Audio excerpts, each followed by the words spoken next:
And we're very pleased to have our keynote speaker with us, who comes from Sweden. Very much welcome, Peter Reelfs. Thank you very much for having me, Kimmo. It's great to have you here. First, I have to ask you, we live Corona times, it's very exceptional times that we're living in. How was your travel here from Sweden? Well, I felt safe, I have to say. That was quite good. I was traveling via Denmark because I'm quite in the south of Sweden. The only difference was that the Copenhagen airport was like a ghost airport. It was empty, all the shops were closed, so that was very different. The plane was only half full, but otherwise it was travel as normal. That sounds like a scene from an apocalyptic film. A little bit, yeah. Yeah, well, it's been over a year, almost a year now that we're living these Corona times. How has this been for you? I have been at home most of the time, so it's the first time since 11 months that I was sitting in the plane, actually. I was keeping distance from people, just saw a few people in my bubble, but I got used working from home. I'm used to work from home, so that was okay-ish for me, but I really want to come out and travel again and meet more people. I'm sure you're one of the many that feel that way. You've got a very long track record in developing and enhancing sustainable travel and tourism practices and morals. This time that we've been living, have you got any kind of new ideas to your work when Corona has hit globally? Yeah, I have some new ideas that I want to share with the audience soon. So I think Corona has a lot of positive, if you want to say so, possibilities that we can use for growth stronger out of it. And this is what I want to emphasize also in my speech soon. Sounds excellent. We're very grateful to have you here. Without further ado, Peter, stage is yours. Thank you very much, and very welcome to all of you. Today, I have good news for you. Traveling will change. Traveling will change because of two reasons. The first and obvious that we talked about already was Corona. It has set upside down our way of living, our way of traveling. And the second reason why traveling has changed is our planet. We have to change. Our planet is in a poor condition. The climate change is a fact, at least according to the majority of scientists. We have to adapt. We can see all the changes in everyday life. We have shorter winters, we have warmer winters, we have wildfires, we have droughts. We really see the need that we have to change the way of living. And the reason for climate change is not only visible for us, it also changed the way we talk, for example. We have a word like flight shame that we all have got to know. That really shows that people got aware of the problems that our actions are causing. But not everyone is really aware, or not everyone was really accept these. We have also a lot of deniers who don't accept the climate change. Like this guy, for example. Luckily, he will be out of office soon, but there are a lot of other deniers who don't think that climate change is a fact. But wait, didn't I start talking to you about good news? And now I talk about Corona and climate change. Where is the good news in that? Well, actually, Corona gives us a possibility to act. Corona forced us to stop, to pause, and to rethink our action. And that actually is what we should do also in terms of climate change, which has actually a much bigger impact on us and the climate than Corona has. We have to change the way, and we have now with Corona the possibility to start it. Corona is a wake-up call for a lot of people who really think we should become more sustainable in the future. And people are ready to adapt and to change. And that is actually really good news. It gives a lot of opportunities. What are the opportunities, for example? Well, let's first look on the people. Studies show that people are ready to adapt. People rethink the way they have traveled before, and they want to travel in the future. They ask themselves where to travel and how to travel. More and more people want to come away from these overcrowded places, and instead they want something more like this. They want to be away from the crowds. They want to feel more quietness. 2 out of 3 people say they want to come away from crowds. The next trip they are going to should be to a place where less crowding is happening, where more social distancing is possible. Every second traveler says they want to come to an outdoor trip the next time they are traveling. And this is really good news for Finland and, of course, for the Nordics per se. We have much of nature, much of quietness here. We will see more trips in the future that are done in a region where we are living, done with our own cars or with caravans, but even also with trains. People really want to get to know more the surroundings where they're living at. They want to have a deeper connection, according to the studies, to the destinations that are smaller and less known. They are not longer so much interested in Instagrammable photos. They think first of safety and health. So the change in value is actually visible. A very interesting development I want to share with you. These groups, the digital nomads that exist already, people who travel around, have no home and work everywhere, this group will get a new sort of customer. We have learned during Corona that working from home is working. We have to get used to it. And people learn they don't have to be in the office all the time. Companies also see and rethink their actions. Should we really have our office space like before? And that makes a change in our attitude. Regarding to Bill Gates, who a couple of weeks or months ago said that in the future, in the near future, 30% of all office time will be outsourced. 30%, think of it. That's 2 days a week where people have the possibility to work from home or from somewhere else. Companies like Facebook, Twitter, Siemens, Fujitsu, and others already announced their people can work wherever they want. They can come to the office or they can come work from home.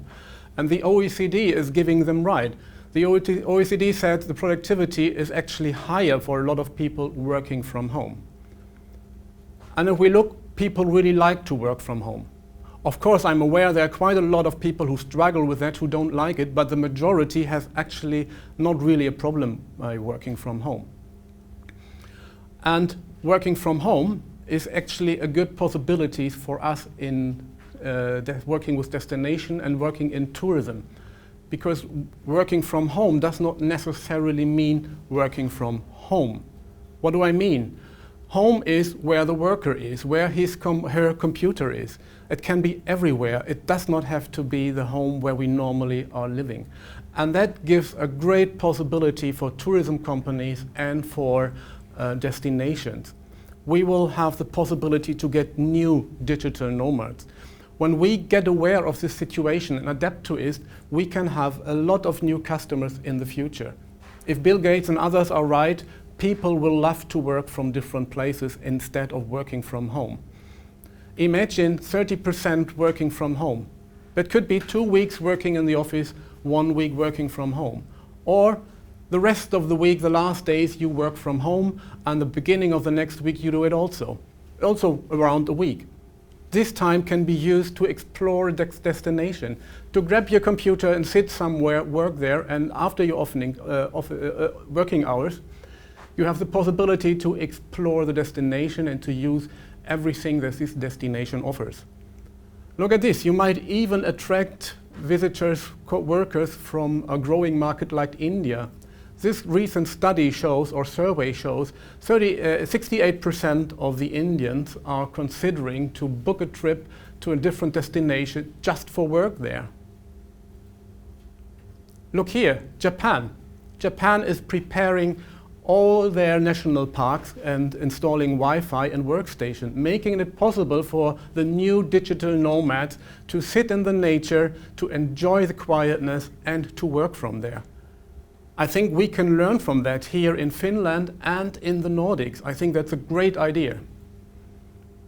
Airbnb was curious. They had so many more people booked last year holiday homes for more than 28 days. And they asked these people what they were doing during the time and why they were booking longer stays. And 2 out of 3 said they were working or studying during that time, while every second said the reason for the long stay was Corona. Interesting is that these digital nomads, the new digital nomads, are curious also to discover the destination they travel to, and especially also the local cuisine of this place. And that they have in common with another growing group, the food tourists, that also like to travel to places and enjoy the local cuisine there. 1/3 of people answered in surveys that the next time they travel, they really want to enjoy the local cuisine and the place they are traveling to. That is great news for the local small companies producing food, and that is actually a possibility for hotels and restaurants to enhance their menu with local food from their place that is also right in the season. Here is a nice example from Finland, Helsinki White Food, which combines local food with integrating tourists. They have the possibility for tourists and locals to together go outdoors, explore the nature and learn about edible food there. Food has per se the possibility to teach people also the sustainability, that the impact that food has.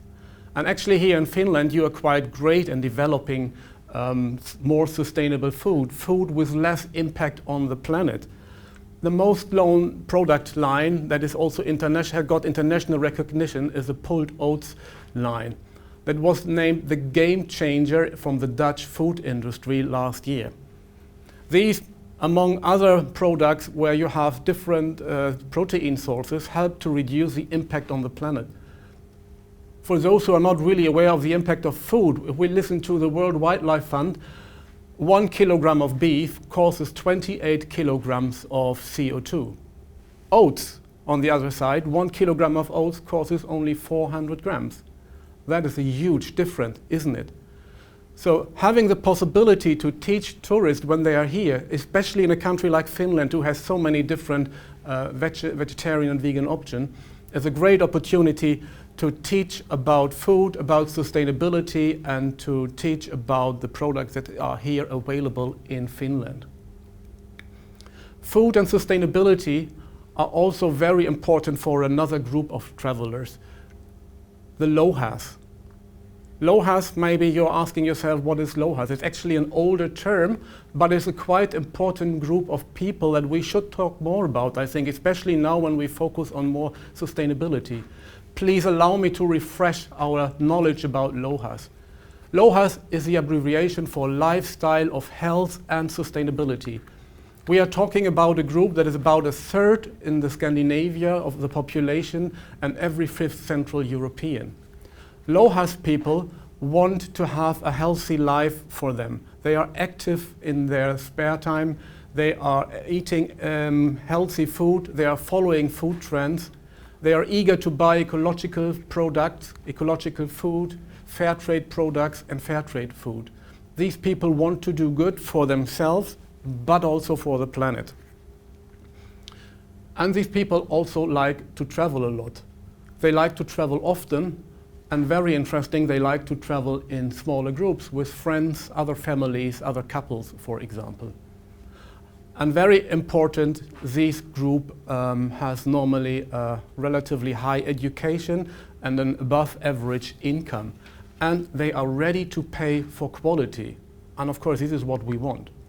Very interesting is like you find Lohas people in every age. It's not only the young generation or the medium age or the older generation. It's in every generation these people are to be found. But especially the younger are very much known to eat vegetarian and vegan food. Every second, more or less, is eaten regularly or constantly a vegetarian or vegan diet. The older part, the 50+ people, are every 4th who is eating regularly vegetarian or a vegan diet. This can be a very important group helping us to recover and helping us to come to more sustainability in our everyday tourism life.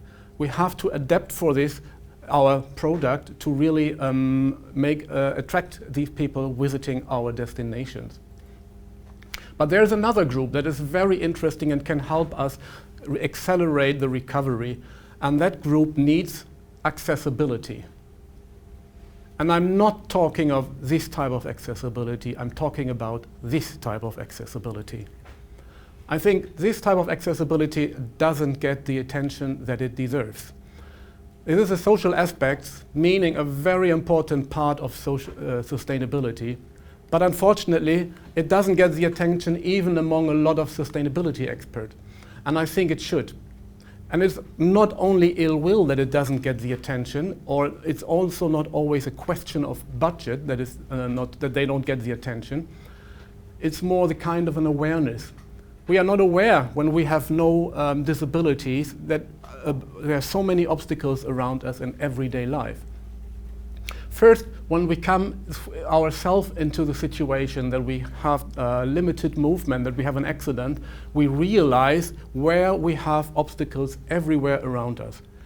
That happened to me 3 years ago. I had a riding accident and broke 3 bones in my lumbar vertebra. For some weeks, actually months, I couldn't really move myself, and I suddenly realized what I couldn't do, but what I could do before without thinking of it. Working in sustainability, that opened my eyes and said, we have to focus more on this group. But wait, you might ask yourself now, why am I talking these, my personal problems? Accessibility actually is a really big group. People with disabilities is a very big group with huge buying power. According to the World Health Organization, 1 billion people on the world live with some form of disability. 1 billion people. 130 million of them live in the EU. Look what the UNWTO is saying. The UNWTO sees the accessibility as a game changer for tourism in the recovery process. Because the UNWTO not only looks on the people with some form of disabilities, they also include the senior citizens. Because almost every second person, when he gets older or she gets older, gets some problem with the movement. And they also need special adaptation to access everything.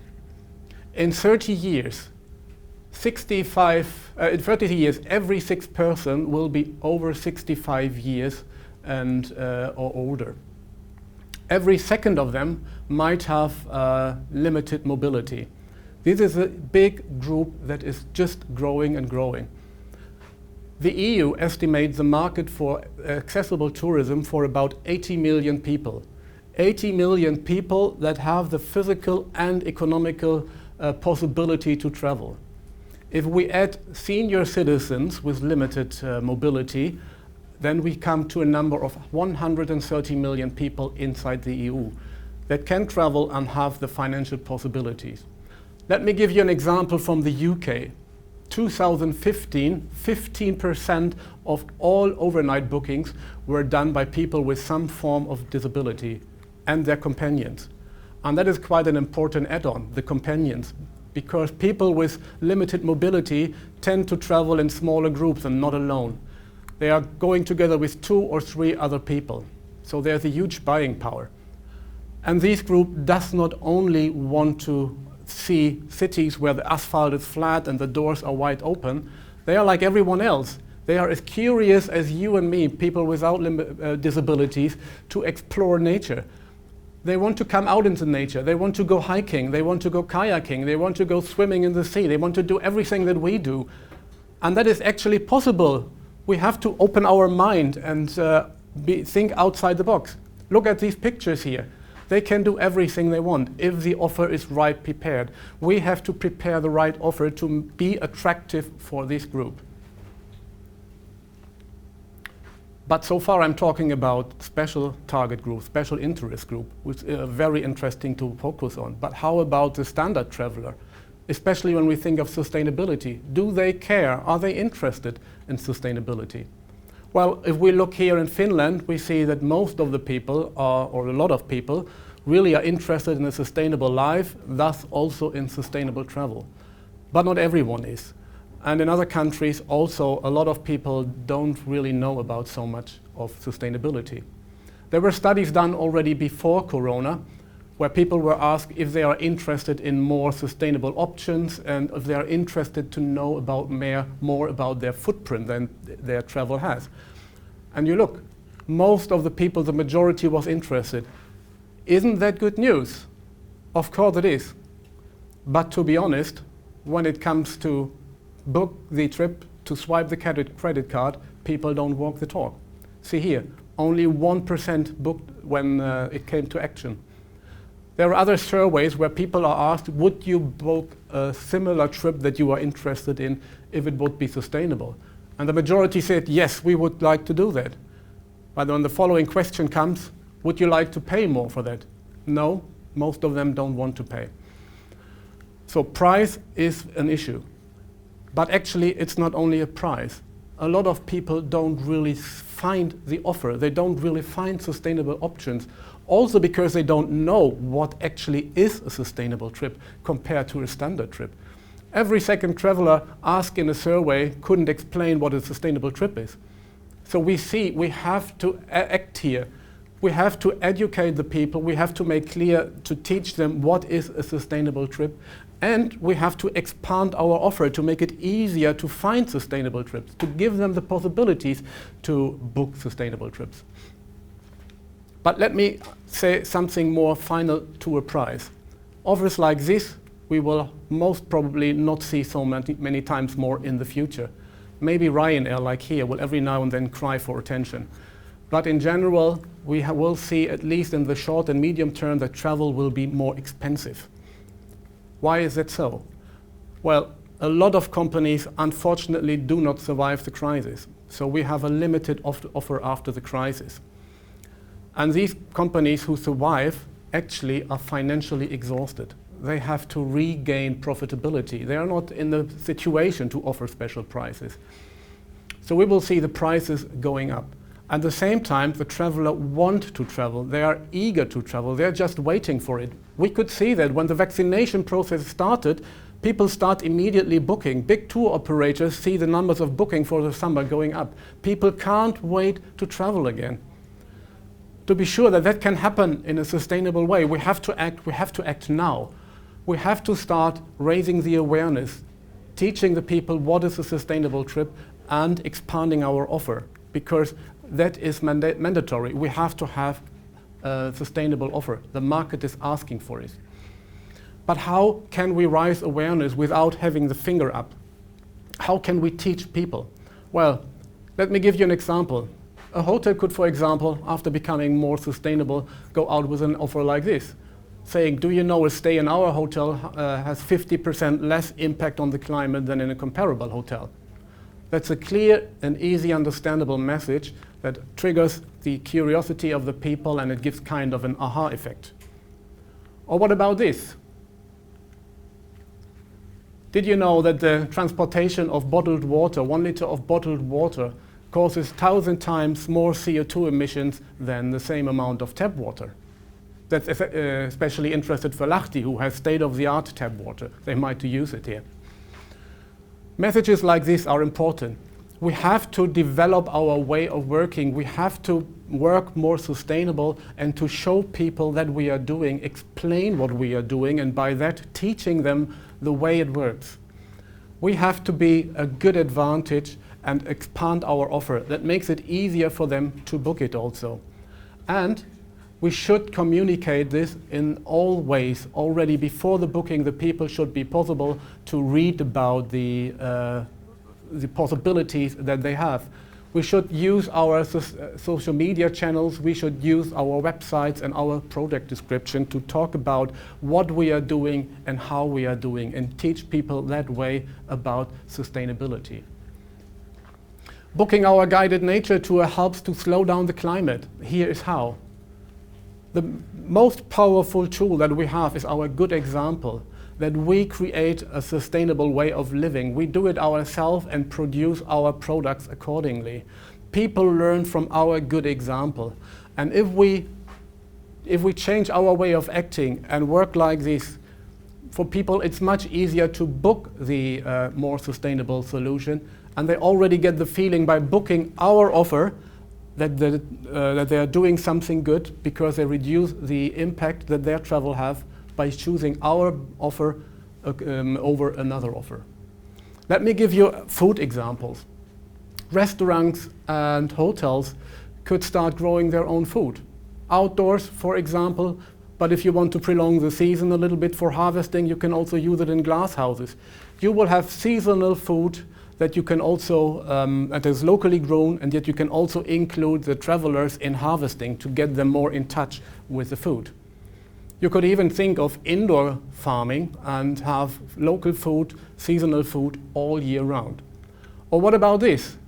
Arranging workshops with local chefs and local food so that the people learn from the experts how to produce food in the way that is done in the destination.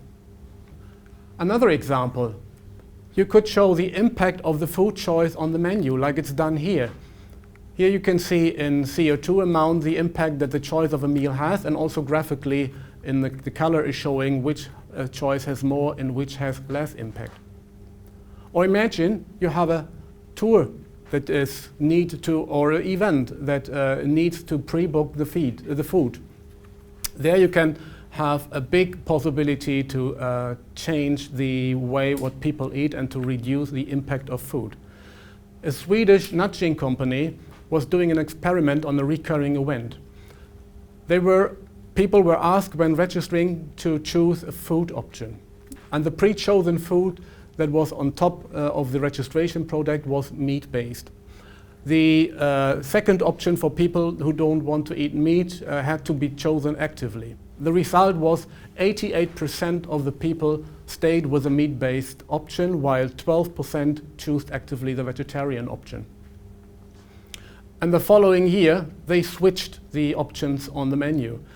The first entry of the food was vegetarian, and it was pre-chosen, and those who wanted to have meat had to actively make the choice. Guess what happened? It was amazing. 90% ate vegetarian that day, and only 10% made the active choice for meat. A very little effort with a very great impact, a huge saving for the planet in terms of CO2. Here's another example. A hotel chain who has Buffet, like so many other hotels, wanted to reduce food waste. What they did, they reduced the size of the plates. Before they had 24 centimeter, and then after it they had 20 centimeter. The food amount was the same. People could eat as much as before, they could go as often as they want. The only difference was smaller plates. And the result, 20% less food waste. You see, with these two examples, these are small things sometimes which can have a great effect and which don't cost you anything. Another very effective tool on the way to become more sustainable is certification. I really recommend you, businesses, touristic businesses, but also destinations, to get certified. Certification, sustainability certification, has great advantages. And I'm happy to say that Visit Finland has its own certification label, which we will hear a little bit later of from Liisa Kokarinen. But let me go into the advantages of the certification. First of all, if you use a certification, have a list of criteria on the reporting and reassessment tool that you are using for your sustainability work. This creates a structure. It gets easier for you to adapt, it gets easier for you to become more sustainable. It will higher your productivity, and that will help you to save money. Who does not want to save money? I want to save money, you want to save money, everyone wants to save money, of course. Certification can help you with this. It's of course also water, energy, paper, and other things that you will save that will help to save you money. On the same time, the certification also gives you more trust and reputation. People can rely on you. If you make statements like I said before, 50% lower impact in the hotel, if you are certified, people know they can trust you, especially if you have a really trustworthy certification, one that is recognized by the GSTC, the Global Sustainable Tourism Council. And with this, of course, you also have a marketing advantage over your competitors. You can prove that you are doing good for the planet and you are doing good for the people, which a competitor without certification might not have. Also, the certification might help you to attract highly qualified employees once you are in the situation to hire people, because people prefer to work for companies who are doing good for the planet and doing good for the people. On the same time, people get more proud of their employer when they know that they are acting and working sustainable. And one last thing, don't underestimate the power of collaboration. If you have a sustainable product and you want to be sustainable, and you have suppliers that are not working sustainable, your product will not be fully sustainable in the end. Every part of your business that is connected to the work of your suppliers will always be unsustainable. So you should work together with your suppliers. Try to educate them, try to help them to become as sustainable as you are. Work together to achieve the common goal. If your suppliers don't want to change, consider to exchange your suppliers. Only when the complete supply chain is working in a sustainable way, only then you can come to real sustainable products and real sustainable actions. Look on the United Nations. One of their 17 global key goals is dedicated to partnerships, which means collaboration. That means without working partnerships, there is not the possibility to have full sustainable products, full sustainable development. So it is really needed. Thinking of a destination, thinking of tourism, it is important to collaborate inside the destination. See others inside your destination not as a competitor, see it as collaborator, because you are seen from outside, from the tourist as a whole, as a destination. People don't know your business indirectly normally. For them, it's interesting to have a lot of different good options in the destination. The more hotels you have, the more easier it is to find a stay. The more kayaks you can rent, the more other tours you can book, the more interesting the combination gets as a whole. Collaborate, develop also products together, to be together in one destination as a whole, and then you might attract more people from abroad. Collaboration is also key among the private and the public stakeholders because both heavily rely on each other. The crisis is far from over, and we don't know actually when the crisis will be over and how our new normal will look like after that. But what is for sure is we will not always be in lockdown situation. We will travel again. We will meet again. Even if it will be in a different way, we will do it. And those who adapt to the situation, those who don't wait to come back to the new normal, will be those who will be the one who will be successful in the end and who can survive. Those who take the chance and use the sustainability to raise awareness, to adapt to the new reality that we are coming to live in, will be the one who will be successful. COVID will be over sooner or later. Climate change will not. Climate change will stay. The sooner we accept that and adapt to the situation, the more powerful we will be in our tourism situations. We have to see the possibilities. We have to see what are the tourists asking for, what is what they want, and adapt to that situation. To develop suitable offers that can help them to have a better choice, that can help them to mitigate the problems that our climate is in. By using our travel products adapted to the situation, we can help them to make the better choice. Be aware and be sure that all experts agree on that. Sustainable travel is the future. The one who is not seeing that now will have problems in the future. Be the leader in this movement and don't be the one who is running behind. If we act like this, then together we can create a winning situation for the climate, a winning situation for the environment and the biodiversity. We can create a winning situation for the local communities and for the tourist. And we can create a winning situation for our businesses. We can do it. We can act now. Together we can create a win-win-win situation. Let's do it. Thank you very much. Thank you, Peter. Only we are missing are the uploads. Well, hopefully you're getting lots of them virtually from the audience. Thank you. That was really fascinating. Can we recap a few of the main themes that you just covered there in your excellent presentation? Yes.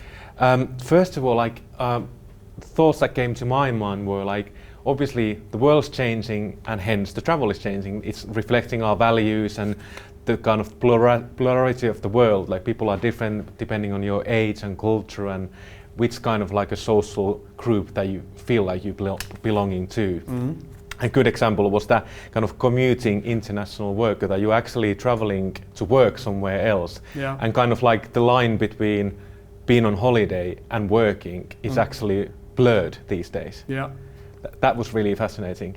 Yeah, I think that is a very great opportunity that a lot of people are not aware of these days, because we are still in a situation where we do not know where the future will be. Will we work permanently more from home or not?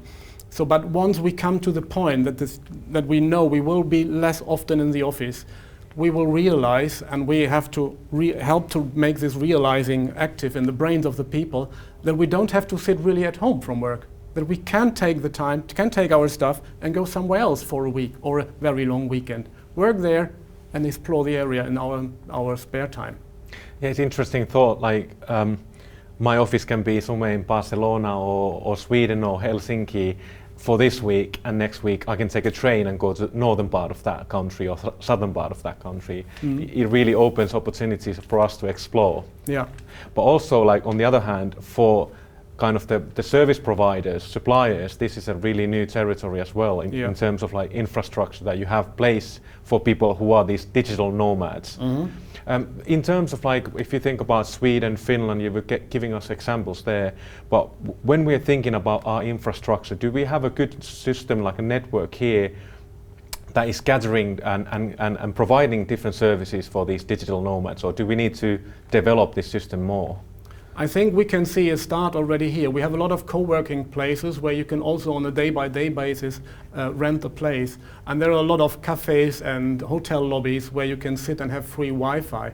But for long working, 8 hours sitting in a place like a hotel lobby is not an optimum place. I think there's a lot of room for development here so that people can seriously talk. Especially also, we maybe work just of your own, then it's not a problem if you're in a public area. But if you have a conference call, you need a more closed room. So there is a lot of room that has to be developed for this. That can happen in a hotel, for example, who adapts to exactly this type of group. Yeah, you mentioned Helsinki as an example with the smaller plates, but they've also been offering rooms for working in a safe, corona-safe environment. Exactly. For a smaller rate than it would normally be for 24 hours period. But hang on, but let's stop here for a second and go back and talk about sustainability a bit. Obviously that can mean different things to different people, but actually what sustainability means in the first place. Could you kind of clarify that for us a bit, in your view, what does sustainability means when it comes to traveling? Well, sustainability is normally part of 3 focus areas that you could see on my certification slide. We have the environment as one focus area, and a lot of people think that is sustainability if I focus on the environment, but it's only one part.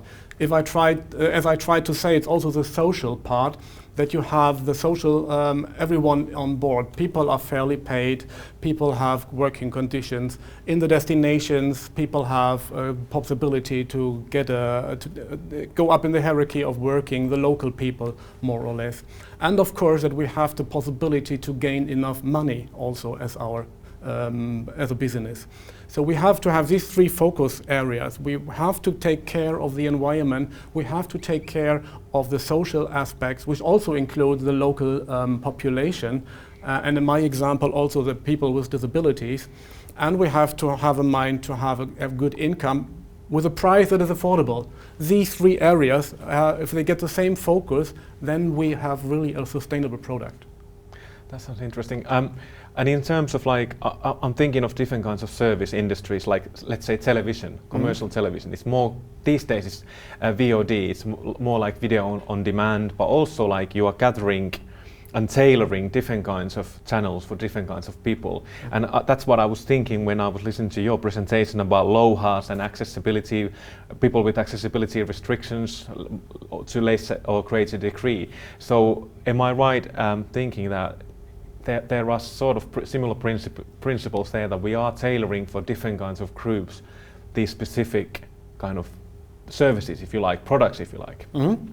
Of course, I mean, you have sustainability in every part of our life. It can be on the television station, inside tourism, it can be in production of cars. I mean, it's always that you think, that you have in mind that you reduce the impact in the environment as much as possible by using fossil-free electricity, for example, by using technique. If I am in the television studio now, that does not take much energy. Have LEDs, for example. Have rooms not automatically lighted the complete days that are not used. If you serve food for your employees or for your guests, that you think there on the impact that the food has, the working conditions of the people there, the conditions of the visitors, how they are treated. Also, that you have the people to train their environment, train them in sustainability, that you have the focus, a holistic approach to that. And that is something that you can just take and copy and have in other areas, that you treat people fair, that you, whatever you do, see that the impact on the environment is as low as possible. And of course, always make sure that the costs are taken. Everyone can have their share, everyone is paid well, the products are in a range that it is payable for the many, and so that you can have this view on all these three focus areas in every aspect, everywhere. And if I understood and interpreted correctly, key word in this process is collaboration. Yeah. As a recap that you were talking about between different providers, and sometimes there's a bit of like a stereotypical joke that Finnish people or Nordic people maybe tend to stick to themselves instead of like looking left and right and what could we do together. Yeah. Maybe this requires a bit of new kind of thinking to a certain level. Yeah, you're absolutely right. Because I mean, if you are a tourist and you think like, okay, let's go to Lahti, I have never been there, I have no idea, and I'm looking there, what can I find? And then I find maybe a lot of ads of Hotel A, Hotel B, and tour operator A, tour operator B, that I maybe not really connect to the destination, so it's maybe not that easy to find. But if we work together as a whole, and we have the same goal together, we fight together, we work together to get the customers here, to get the tourists here. The visibility rises, we are easier to find, and the people can easier understand if they look at Lahti as a total or as any other destination, that they see this is the offer there. And I suppose we live in a heavily digital environment. Everything is on the internet, and people are looking for new kind of adventures and products there. And then when if you have already a network, say in Lahti or Stockholm or wherever you are, Oslo, then if you have a digital network and also the service network ready for those clients who are coming, say after Corona time, when the new normal begins, then you are more in a strong position to compete with other companies and networks. Of course, I mean, if you can not only offer your kayaking, your running, your mountain bike tour, you can say like, we have a combination of products here, because I'm providing this and my partner is providing that, and that one has this. You have a complete line of range that you can offer as a whole. You can combine that to a product. You can actively together create products where different providers are included, where they work together to have something special that you do not find somewhere else. We can see that people really like to come outdoor more and more, but at the same time people want to have some luxury and comfort. Of course, we have people who book everything on their own, but we see a trend to people who want to have a plate where everything is on it, so to say. And they're ready to pay for that also. So if you have a lot of things on your plate that are interesting, that I can book just once, it is an advantage. Like if I have to go like, can I do this there? And that might be also interesting. And that, should I do, and how do I arrange it? If it's served on the plate by you, by collaboration, it is an advantage for you. Absolutely. Like you said, win-win situation. Yeah, exactly. Or win-win-win situation for the client as well. Yeah, exactly. You talked about as well about us human beings kind of needing maybe a bit of a push, carrot. We don't like the stick, that's in our nature. Yeah. Are you saying about the examples about a hotel in Helsinki offering smaller plates, and then also other provider offering like vegetarian or vegan options first, and then you would have to choose meat separately, and that ended up being the situation where people didn't eat meat that much. Was it 90% or something like? Exactly, 90% chose vegetarian. Exactly. That is an interesting point, and also explaining how that happens, why people don't switch to vegetarian, even if they maybe don't eat vegetarian normally. Yeah. They are interested, but the typical thing for making these things happen is people don't want to stick out of the crowd. Like you expect, we want more our thing. We don't want to sit beside our neighbors and say, what have you there? Yeah. Why don't you have everything like us? So, and that really also triggers that you can address them as a group. Like you can work with this and say like, okay, the people assume the one that is pre-chosen is the one they want me to choose. It's the one that most probably everyone will choose, and I don't want to stick out, so I'm fine with this. We are social beings, but also on the other hand, that also shows that tourist industry can be changed for good in terms of sustainability, whilst keep generating revenues for the owners and employing people. Yeah, exactly. I think we've got some. Thank you very much. Some questions that we've received. Yeah. Great presentation, and you touch upon the practical aspects as well as such as finding a balance between achieving sustainability at an affordable cost, which DMC such as ourselves are struggling with. From our brief experience, we realized that the application of the sustainability principles and its understanding varies with customer profiles and their cultures so much. This was Parvati Venugoal, hopefully I said that right. Lot of very good comments and complimenting comments to your excellent presentation. Then another comment: there is no win-win situation for climate change when the other is when other win is economic growth.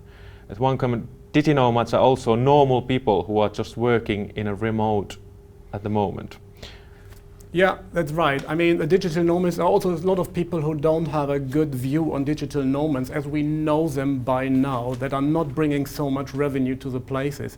Therefore, I was trying to say also the new digital nomad. It will become, in my opinion, more mainstream. We will not have just more of those digital nomads that we see today. We will have more people like you and me deciding when we have to work or will work, be able to work outside our office, to do somewhere else, realizing I have never been in Oslo, for example. I go to Oslo for a long day, work there, and experience that. It will become more mainstream. It is a different digital nomad as we know them so far. And thank you very much for really good comments here. It's really important that we get this interaction and dialogue working at the moment. There's also like asking why focus on digital nomads only when discussing remote work. That's something that we touch upon there. There's a potential in other businesses also to free potential how to make employers accept to lengthen one's business trip on one's own cost. That's a really, thank you Leena Grönroos, really good question. So employers, should they be more flexible in terms of allowing someone to say, I'm going on a holiday to whatever, Greece, but can I stay there for another 3 weeks at my own cost but keep working remotely? What your thoughts on that? Yeah, well, I think it's exactly also what I was giving as an example. If the company realizes what they hopefully do now during our times, that the people are delivering their work as normal, even if they are not in the office, maybe even have a higher productivity, why should that not be accepted by the employer? It's just a win-win situation there as well, because the employer will make his employee more happy, which means that this person will be more loyal maybe, and also make sure that he's really delivering good work.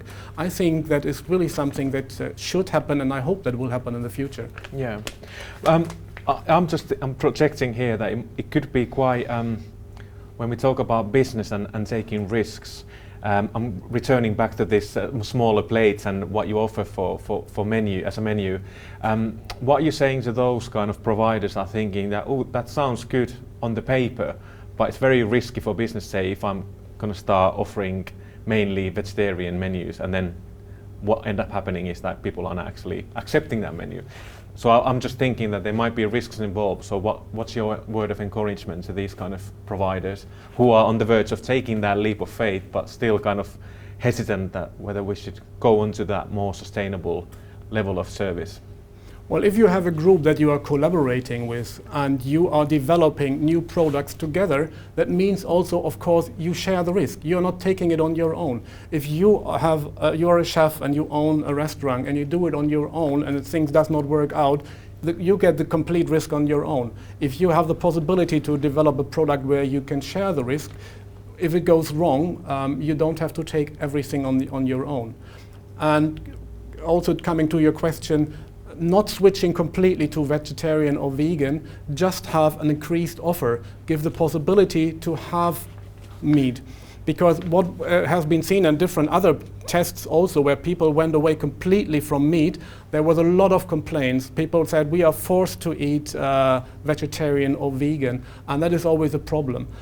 The best idea to be successful is to focus a lot on vegetarian and meat and vegan solutions, make this the default, but don't take away the choice for meat.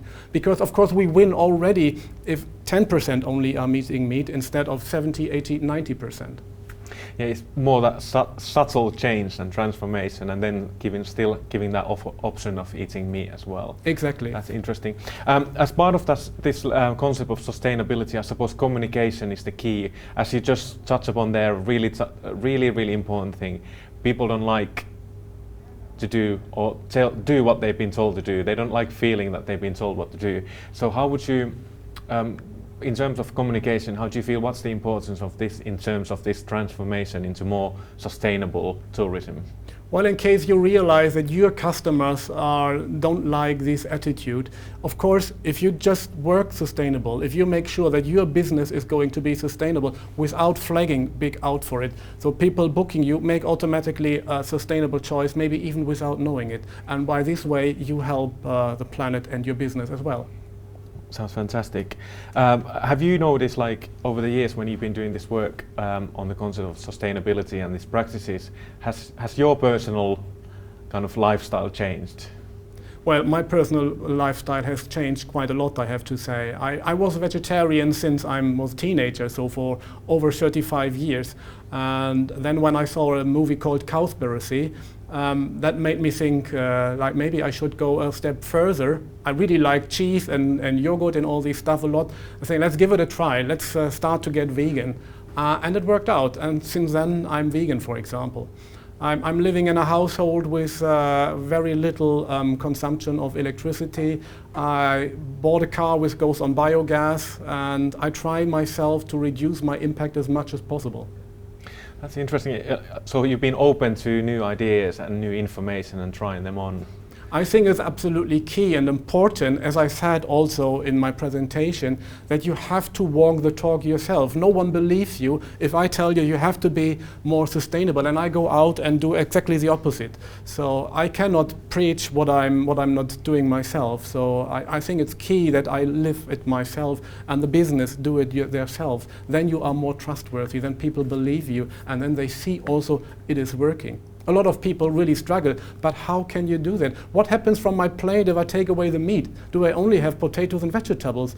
So that is also something, an example. When I became vegan, I started to Google more and look around, and a complete new world opened for me. I have more recipes, more different food choices than I ever had before, because I was looking for different options. So this is also something that I encourage people to do. Just give it a try, and this is something that restaurants can help with, to show different options, especially here where you have so many, and maybe open the eyes. And this, yeah, absolutely, and the food is really important, but as you just mentioned in your presentation, that people are, some certain group of tourists are actually focusing upon different cuisines and really experiencing different kind of kitchens, like when they go to that certain local businesses.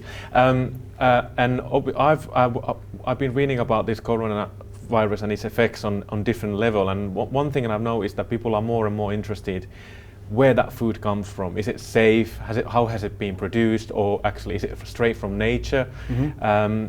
Have you noticed that this kind of like our kind of like Homo sapiens roots are coming closer and closer to us again, that we are wanting to be hunter-gatherers, that we're wanting to eat food that is coming straight from nature, from our roots?